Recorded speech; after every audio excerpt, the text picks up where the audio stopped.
A continuación, se dirige a ustedes el señor presidente de la República, Gustavo Petro Urrego. No es fácil este día. No estaba en mis cálculos cuando uno trata de proyectar la vida días y años anteriores, que después de hacer denuncias tuviera que, a nombre del Estado, pedir perdón. Son las paradojas de la historia, así es. El fluir de la historia, le decía ayer a los maestros, el fluir de la historia que hace que las sociedades se vayan construyendo a partir de sus propios errores, acumulando sus saberes, sus éxitos, pero sobre todo sus yerros, sus errores. Una historia que casi en todas las civilizaciones de la humanidad ha tenido momentos dantescos, profundamente dantescos, donde el ser humano ha aprendido a ser humano,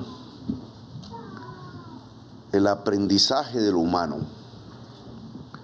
dado que nosotros venimos de lo animal, dado que tenemos ambos mundos en nuestras sangres, dado que incluso en lo específicamente humano y no en lo animal, hemos aprendido a matar al otro por poder, por codicia. Hemos desarrollado una historia del poder profundamente más bárbara que la que desarrollan ciertas especies animales. Y en medio de esa paradoja que ha ocasionado tantos desastres humanitarios, aún incluso algunos no escritos y olvidados, la historia de los genocidios en el mundo. Le escuchaba a una ciudadana norteamericana que es directora ahora de la USAID, Samantha Power. Me decía que power en inglés significa al mismo tiempo que poder, que energía, también en cierta forma pueblo. Y que ella había escrito un libro de la historia de los genocidios. Ese libro me gustaría tenerlo porque debe ser casi ya una biblioteca, la historia de los genocidios. No es Hitler el que se inventó eso, pero sí vale la pena hacer ese paralelo porque Colombia ha vivido varios genocidios. Nuestra historia tiene genocidios, la muerte de los pueblos. Allá arranca con los españoles que llegan aquí y sigue y continúa. Y durante todo el siglo XIX los presenciamos aún en nuestra vida republicana. Esa vida republicana comenzó aquí en esta plaza y más al sur, más al occidente, en la Plaza Mártires, con la gente que colgaban, con la gente que fusilaban, simplemente porque eran republicanos o porque querían libertad. Allá está la frase de La Pola, triste, acongojada, porque sentía que un pueblo se silenciaba ante la injusticia de verlos morir por haber peleado simplemente por la gente o por una idea que podía ser fantasiosa, que terminó volviéndose realidad. La construcción de una república sin rey donde el pueblo es soberano. El pueblo es soberano, como dice el himno nacional. Esa idea democrática que surtió en aquel entonces, en el siglo XVII, realmente, XVIII, por allá en Europa, en el sentido de pensar que pueden haber pueblos autónomos, pueblos libres que rigen sus destinos por sí mismos. Esa idea que es de donde nace la palabra libertad y en el fondo la palabra democracia, ¿será que es imposible? Por ella han muerto generaciones enteras y han intentado destruir y aniquilar pueblos enteros. ¿Quiénes y por qué? ¿Bajo qué manera de pensar? ¿Bajo qué episodios de irracionalidad total se puede destrozar a los seres que siempre piensan en un mundo nuevo? Y peor aún, a los seres que sin ni siquiera estar pensando en esos objetivos, simplemente porque estaban por ahí, por allá, en una calle, en un momento olvidado, en una esquina, en una oscuridad, terminan con sus vidas unas fuerzas que habría que examinar a fondo de dónde provenían y por qué esa mentalidad que tiende a la barbarie dentro de la especie humana misma, a aniquilarnos de manera masiva entre nosotros mismos. En Hitler quizás ahí en esos episodios europeos podríamos encontrar respuestas. ¿Cómo un miembro del ejército alemán podía ayudar a sacar de sus casas personas porque simplemente tenían una religión diferente que llamaban judíos? Y ayudar entonces a subirlos a los vagones, a llevarlos y conducirlos, incluso golpeándolos, a viejos y niños, inocentes todos, a los campos de concentración, y allí explorar, siendo humano, una serie de actividades de la tortura que terminaban siempre con la muerte en masa de esa población, de la manera más dolorosa posible, o a través del hambre, o a través del fusilamiento masivo, o a través de las cámaras de gas, como finalmente se inventaron. ¿Qué hay dentro de esa humanidad que produce ese tipo de episodios? Podría uno pensar en otros. ¿Y qué pensaban los europeos que traían aquí a los negros y a las negras, extraídos forzadamente de sus tierras, de sus aldeas, de su continente africano, de sus culturas, por un mar desconocido hacia donde no sabían, para que aquí de alguna manera, al descubrir la lengua, pudieran entender que habían sido condenados a la esclavitud eterna, perpetua, no solamente ellos, sino sus hijos, sus nietos, por la eternidad? Decían que por un designio divino, decían y construían teorías como que los indígenas no tienen alma y no son seres humanos y por tanto pueden ser sojuzgados y aniquilados y ser convertidos en cosas. ¿Cuánta de esa mentalidad nos sobrevive hoy? ¿Cuánta de esa mentalidad construida en una barbarie peor dentro de la especie humana, peor que la que podría uno encontrar en el animal que simplemente se defiende por miedo o por hambre, por razones o sin razones que tienen que ver con sus instintos, y en donde el mínimo de la violencia es indispensable? ¿Qué hay dentro de la especie humana que nos lleva a ese tipo de genocidios?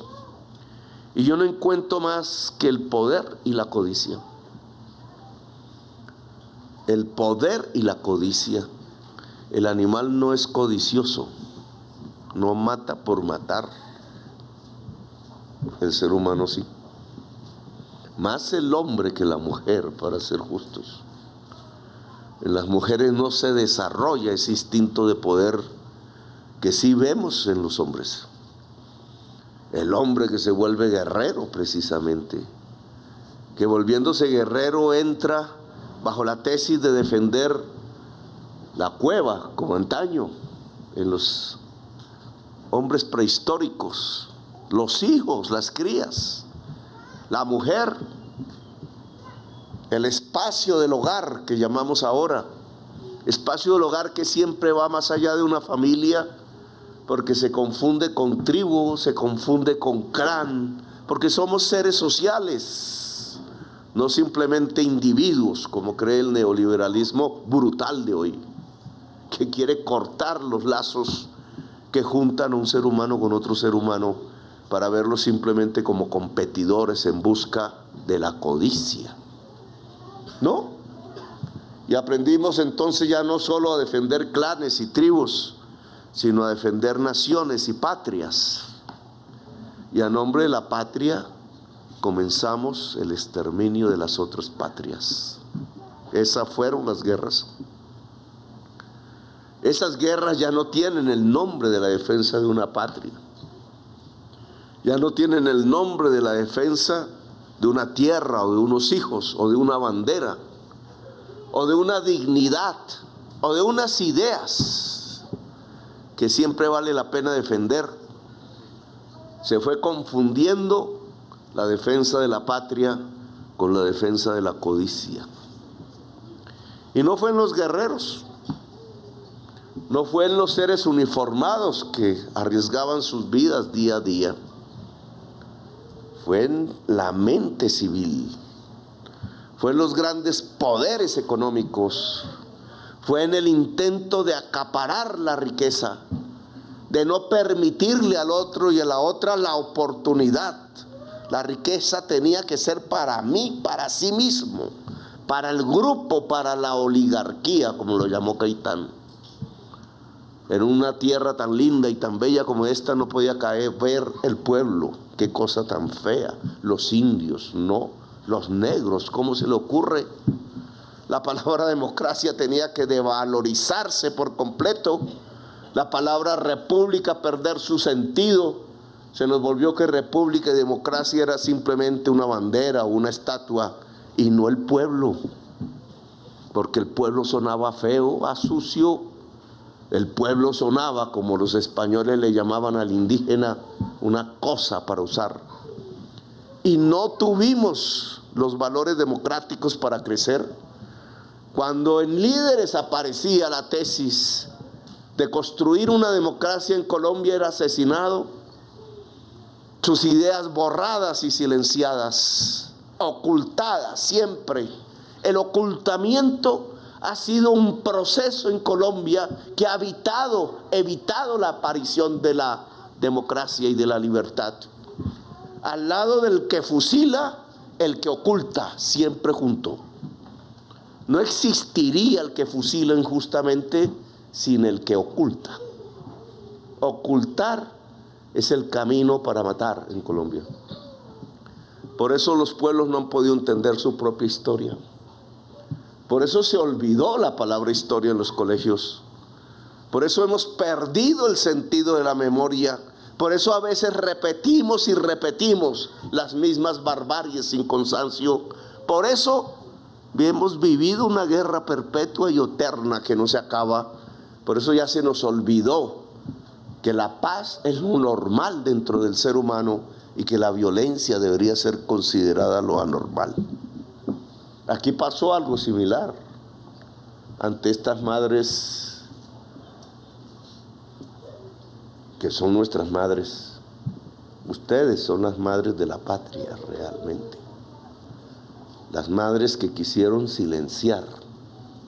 Las madres a los que los de la codicia querían verlas silenciadas, que fueran un chiste, que se burlaran, transformaban las palabras, como en Argentina igual, para que la gente dijera, no, es que están locas, es que sus hijos murieron porque algo estaban haciendo, porque como si fuese normal y permitido, se pudiese matar la juventud en Colombia. No era que estaban cogiendo café, no estaban cogiendo café, decían. No, eran inocentes y no tenían por qué morir. ¿Qué los llevó a morir? ¿Qué los llevó a ser asesinados? La codicia del poder. No más. La codicia sobre la riqueza y la adicción al poder. Por eso son hombres de corbata los que hacen los papeles por los cuales se generalizó el hecho. No son hombres de charreteras como si lo fueron en Argentina o en Chile. Incluso detrás de Argentina y de Chile habían hombres de corbata, codiciosos. No les gustaba que el cobre fuera del público. No les gustaba que las riquezas de una nación fueran de todos y de todas. Tenían que apropiárselas sin que ellos las hubieran fundado. Tenían que concentrarlas como concentraron en la violencia de mediados del siglo XX la riqueza del café. Ahora tenían que concentrar la riqueza de la tierra fértil, la riqueza de la cocaína, oigan. Porque es que ya ni es la concentración de la riqueza legal, sino de la ilegal, la que hizo explotar la codicia. Esa codicia y ese poder mataron a estos 6.402 jóvenes. No fueron las balas oficiales,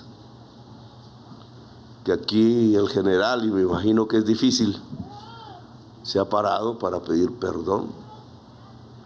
Claro que es un acto que queda en la historia del ejército, no se va a borrar nunca.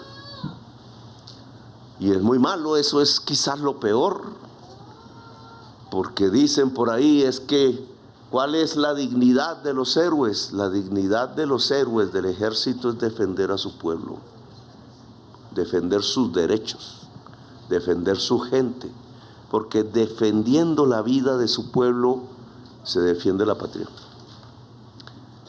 No es defender la codicia y no es defender la adicción del poder. Aquí mataron por concentrar la riqueza, por quedarse con las tierras.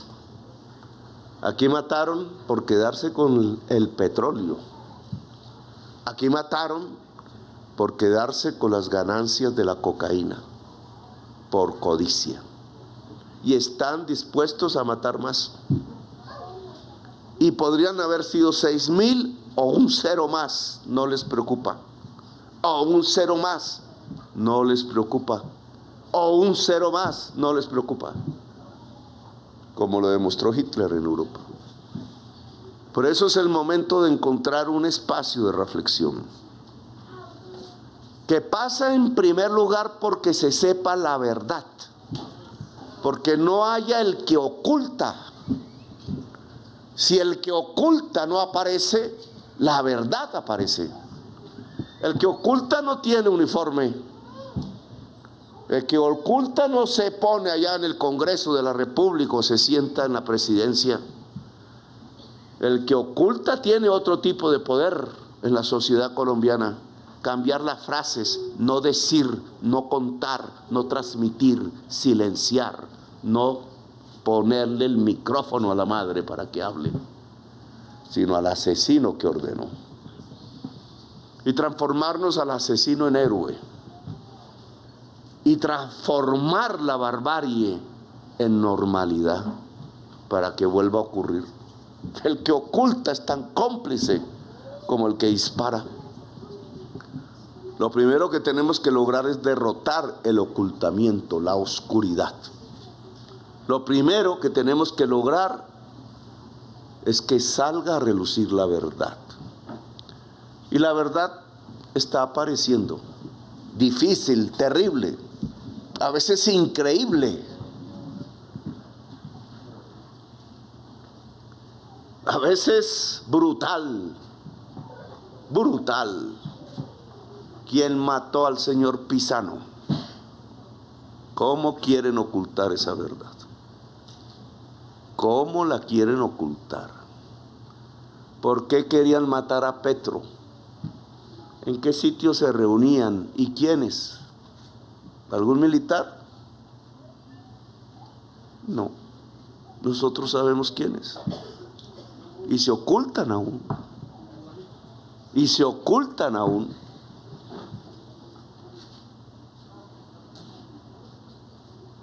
Ese tipo de verdad es el que tiene que aparecer.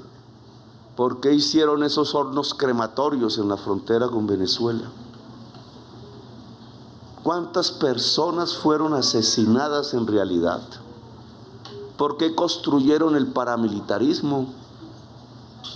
¿Cuál fue el papel de las convivir? ¿Por qué los jefes del paramilitarismo son los jefes de la convivir? Toda esa verdad tiene que aparecer. ¿Por qué mataron la paz que se había hecho hace unos años? ¿Por qué tenían que sabotearla? ¿Por qué querían que siguiera la guerra y no se acabara? ¿Por qué tenían que hacer trizas la paz si no era por la codicia? ¿Y cómo lo hicieron? ¿Creen que se puede ocultar el cómo lo hicieron? la orden de no pasar los archivos de inteligencia al nuevo presidente, porque ahí están las operaciones que son crímenes para destruir un proceso de paz. ¿Se oculta esa verdad? ¿O la decimos? ¿O aparece y estudiamos entonces qué es lo que nos pasa como sociedad colombiana? ¿Qué es lo que nos sucede como sociedad colombiana? Dejamos de estar distrayéndonos. Está bien distraernos, pero tenemos algún momento para reflexionar que nos están matando, que lo que han descuartizado es la misma sociedad, nuestros hijos, nuestro pueblo. Que usted participó también. O menos mal aprendimos qué es la democracia a tiempo y cuál es el valor de la paz para la gente. Por eso hay una constitución por ahí. Por eso hay la posibilidad de un Estado social de derecho. ¿Llevamos a la sociedad colombiana hacia la Constitución o llevamos a la sociedad colombiana hacia la barbarie? Creo que eso es lo que se está definiendo ahora. Por alguna razón, decía esta mañana, en el Tambo, en el Cauca, ante miles de campesinos que han sufrido violencias como ninguno quizás de los ancestros, de las raíces de esta sociedad en su historia milenaria, han surgido las fuerzas que a través del pueblo de hoy, de las generaciones de hoy, nos han puesto a gobernar simplemente para que aparezca la verdad.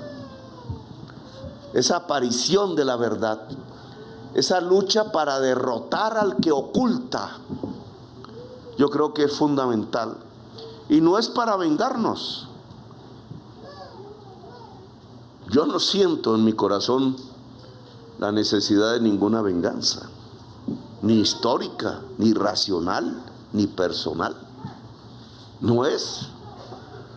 Es para reconstruir la sociedad sobre otras bases, para reconstruir un ejército sobre los valores de la democracia y la Constitución, que yo creo que se está logrando. No será fácil, siempre habrá problemas.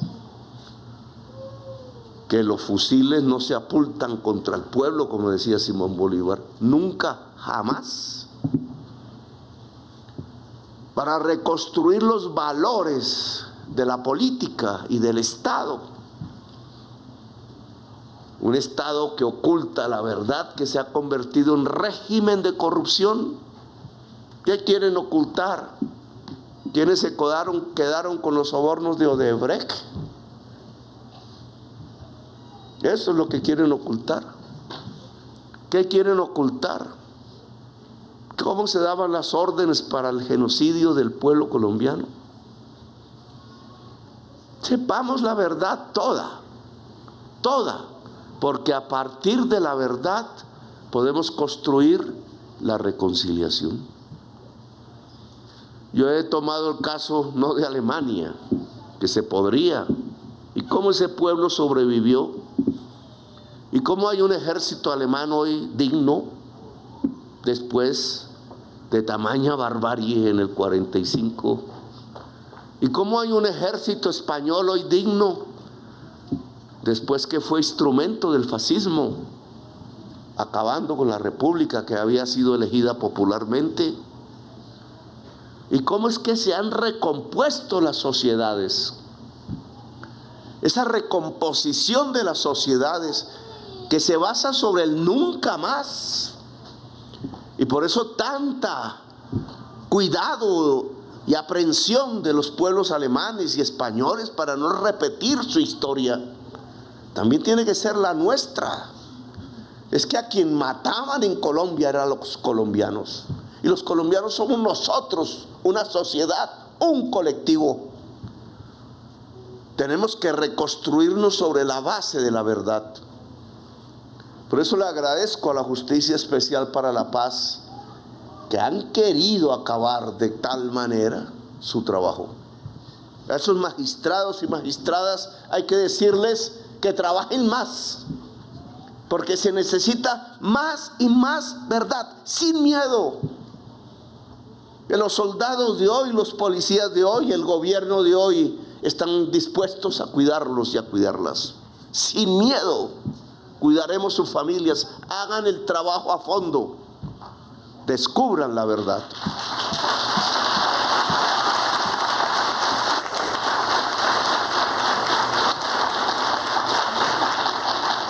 Esa verdad es para la justicia. Esa verdad, no sé si en estos años o más adelante, es para tener una sociedad justa, una sociedad donde nos queramos, donde nos amemos, donde amemos estas montañas hermosas y estos valles y este aire y estas aguas y esta naturaleza, para que amemos a Colombia y nos amemos a nosotros mismos. Lo que yo llamo la potencia de la vida es para que aquí fluya la vida después de tanta muerte. Que al final la política es la política de la vida, no es para vengarnos, es para construir justicia, y es para construir nación, y es para reconciliarnos, y es para perdonar. En campaña se me ocurrió pronunciar en alguno de los tantos sucesos la palabra perdón social. Uy, casi no sobrevivo al hecho. Y decía, pero perdón, ¿por qué puede ser tan dramática la palabra perdón social? Y me deformaban el término. Es que usted va a perdonar a los narcotraficantes, me decían. No, yo estoy hablando de lo social. Perdón social es el perdón al interior de una sociedad. Es así como los alemanes se han recompuesto. Es así como los españoles se han recompuesto después de su guerra. Es así como los franceses se han recompuesto después de que una parte de la sociedad francesa ayudó a matar a los judíos y otra parte de la sociedad se levantó en armas en la resistencia. Es así como se recompusieron los Estados Unidos, que se llaman así Estados Unidos porque antes estaban separados y se mataban entre sí, unos defendiendo la esclavitud y otros tratando de liberarse de la esclavitud. Semejante guerra. Se mataban entre sí y menos mal ganaron los que liberaron los esclavos, porque otra hubiera sido la historia. Se recompusieron y por eso se llaman Estados Unidos. Pues ahora nos toca recomponernos como Colombia. Nos toca ver cómo cesamos el matarnos entre nosotros, cómo descubrimos la verdad y cómo nos perdonamos y nos reconciliamos. Ese es el objetivo de este gobierno, no es otro. Yo no estoy aquí pensando en cómo perpetuarme en el poder, me aburre el poder. Por ahí andan, es que no llega a todas las citas, pero es que a mí me harta el poder. Me gustan más.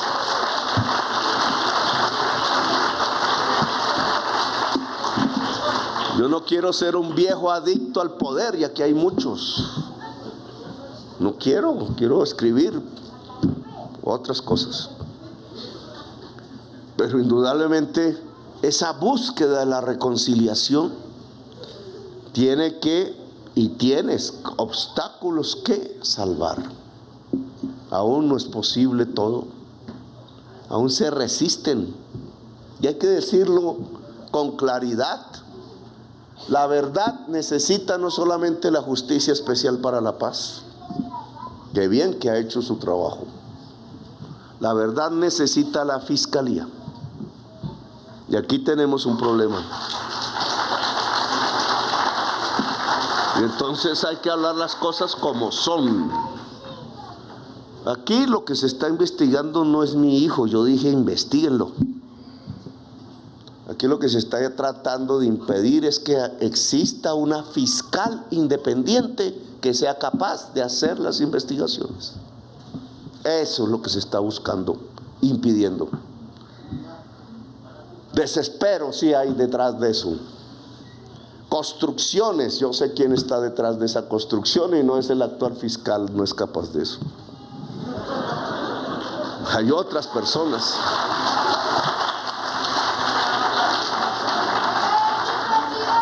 Porque lo que tenemos es un régimen de corrupción. Lamentablemente existe. No es una mentira, no es una entelequia, no es una abstracción. Es que 50 años de narcotráfico, desde esas primeras veces por allá en La Guajira, hasta anecdóticos, hasta hacen películas sobre eso. Eso se ha complejizado, se ha vuelto tan complejo en el camino. Nos ha hecho matar 1 millón de latinoamericanos entre nosotros. 1 millón. ¿Cómo sería si esos cuerpos se extendieran dentro de estas calles? Incontables. 1 millón de latinoamericanos asesinados entre sí por el crecimiento de una economía decidida y legal desde los Estados Unidos. Nos hemos matado por eso, porque desata la codicia. El problema no está en la marihuana, ya lo vimos allá en Times Square, incluso mis escoltas conmigo. Salimos mareados ahí de caminar por ahí. Eso no está ahí. El problema está en volverla prohibida porque le elevan tanto el precio que entonces aparece la codicia, como si hubiera aparecido el oro. Y esa codicia lleva al asesinato, lleva a matar. Cuando esos asesinos tienen poder político, se convierten en genocidas. La codicia los transforma de homicidas en genocidas. Y eso le ha pasado a Colombia. Los criminales han llegado al poder y se han convertido en genocidas desde hace décadas. Eso le ha pasado a Colombia y entonces han construido un régimen que no es lo que está escrito en la Constitución, que no se rige por las normas de la Constitución, ni en el territorio alejado, ni en el cercano. Porque no es un problema allá del litoral pacífico, lejos, allá donde estaba ahora en el Tambo, o en Tierra Alta, en la Colombia profunda, en Montecristo, junto a los ríos Cauca y Magdalena, ¿no? Llega aquí, a este corazón de esta Plaza de Bolívar. Se conquista y pone bajo nómina senadores y representantes y ministros y poderes y jueces y militares y generales. Va construyendo una red de poder para encubrirse y para ganar más. No tiene final, no se sacia, no dice, uy, ya me harté, ya es suficiente, sino que sigue y sigue devorando a través de la codicia el dinero que se produce a través de esas economías ilícitas que están acabando con nuestro país. Medio siglo llevamos en eso. ¿Cómo será de poderoso el régimen? Si es que es medio siglo en que han podido construirlo. Por eso hay impunidad.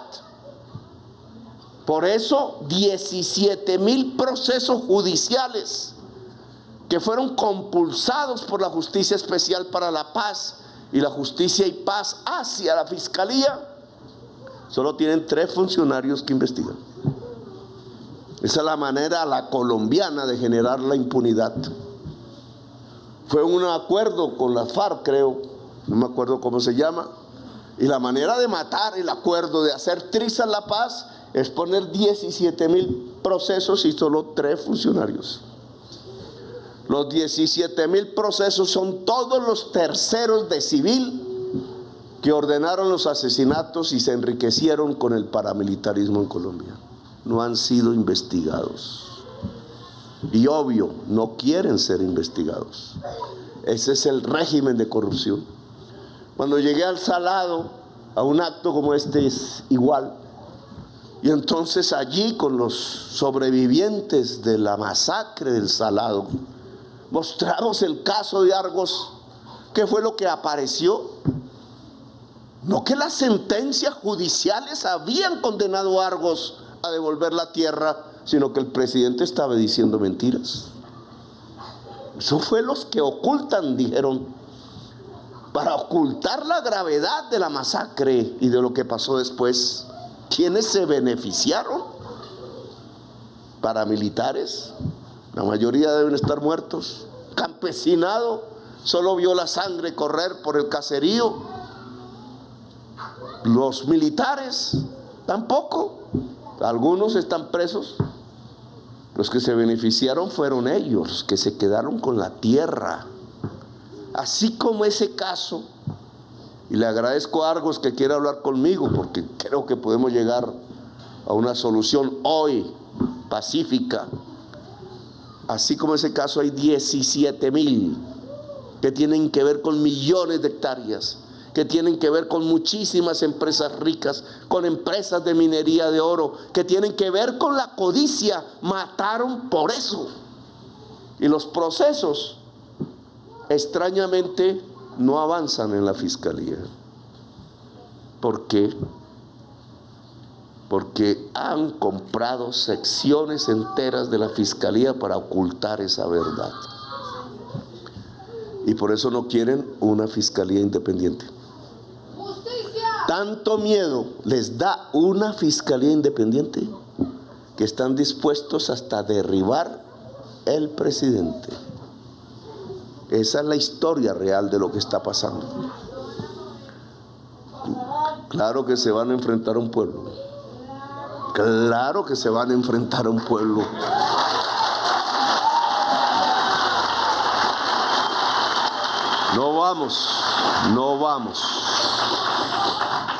No vamos a permitir que este pequeño espacio de la historia se termine convirtiendo otra vez en sangre, se termina convirtiendo otra vez en barbarie. ¿Por qué entonces mataron 6,402 jóvenes? Por todo esto.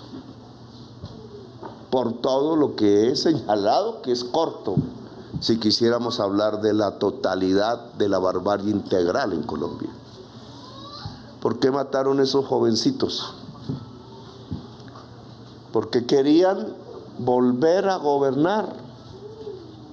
Eso era todo. Porque eran adictos al poder. Porque entendían que si no seguían en el poder, se acababa el negocio, el business,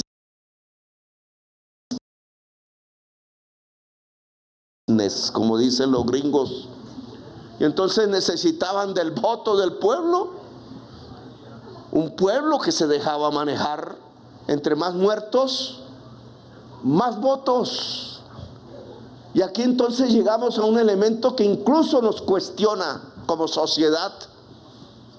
Porque hemos descubierto en la resolución 039 que firmó el ministro de Defensa Camilo Espina, civil, que no ha dado la cara ni ha dado ninguna explicación de por qué lo hizo, que se oculta y lo ocultan, porque es hijo de las familias de bien con el apellido que se hereda, como si el poder en Colombia fuese hereditario. Ospina. Sí, firmó la resolución, no lo voy a atacar, a lo mejor ni se dio cuenta, como en muchas de estas cosas, de las consecuencias que podía tener. Firmó esa resolución y se produjeron los hechos que ya sabemos: militares, policías, que por una estrella, que por una medalla, que por una bonificación, que por un fin de semana de descanso, que por un pollo frito, mataban a la juventud de Colombia, a sus propios congéneres de la misma generación. Pero es que el problema que se buscaba no era cambiar honores militares, regalos militares por muertos. Ese era el medio. El objetivo real era cambiar votos por muertos. Y entonces ahí es donde está el pueblo civil. ¿Cómo es que se pueda votar por matar? ¿Cómo es que se puede aplaudir la muerte sistemática en Colombia? ¿Cómo es que se puede hacer presidente al que más mate, al que más violencia prometa, al que más barbarie establezca? En el asesinato de estos jóvenes no solo está el mecanismo bárbaro de cambiar ascensos por muertos. Ese tema lo discutirán también las fuerzas militares en su interior. Pero hay uno peor, el de cambiar votos por muertos. Porque se aspiraba a una nueva elección. Y entre más muertos hubiera, entre más gente joven uniformada con botas de caucho se mostrara en las pantallas de televisión, en donde los periodistas no preguntaban el por qué, sino sacaban la foto, se tenían más votos, se aplaudía más duro en Colombia, se elegía al que más mataba, y por eso esta fila de botas se fue volviendo interminable. Y por eso esa fila de jovencitos se fue volviendo interminable. Y por eso es interminable las filas de las madres. Y por eso es interminable el dolor. Y por eso es interminable incluso la rabia que se siente. Ocultaron para que siguieran matando. Para que la codicia pudiera ser. Para que la concentración de la riqueza fuese mayor. Para que más la tierra fértil quedara en pocas manos. Para que más la riqueza que deja la cocaína sucia de sangre quedara en unos pocos bolsillos asesinos. Por eso, como presidente de la República de Colombia, que es un gobierno popular, y en el que espero que cambie la mentalidad de elegir al que más mata, sino al que más hace vivir o a la que más hace vivir. La política de la muerte por la política de la vida, del cuidado de la vida en Colombia, que es el país de la belleza. Por eso ese cambio de política, que ojalá sea posible en la mente y en el corazón de la ciudadanía. Yo me permito pedirles perdón, madres.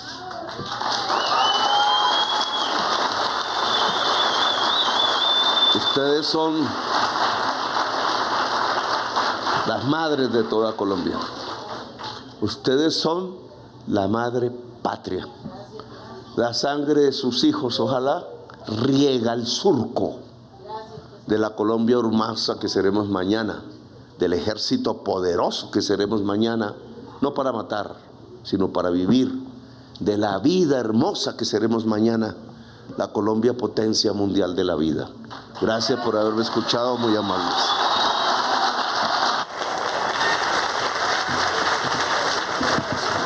Muchas gracias.